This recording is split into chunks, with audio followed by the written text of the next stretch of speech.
তবে আমার মাওলার সাথে এতদিন যে গুনাহ করছো, আমার মাওলার থেকে দূরে সরছো, গাদ্দারি করছো, গুনাহ কইরা কইরা নিয়ামতের ঘুমটাকে নষ্ট করে, চেহারা নষ্ট করে ফেলছো।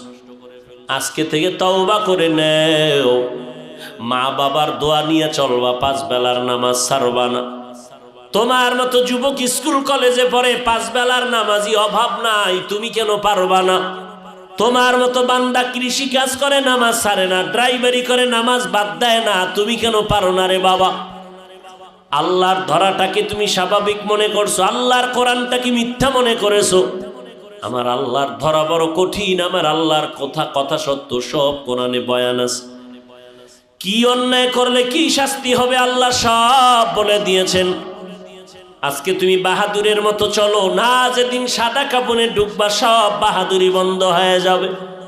অন্ধকার কবরে গেলে ওই সময় বুঝবা অন্যায় করার কেমন স্বাদ।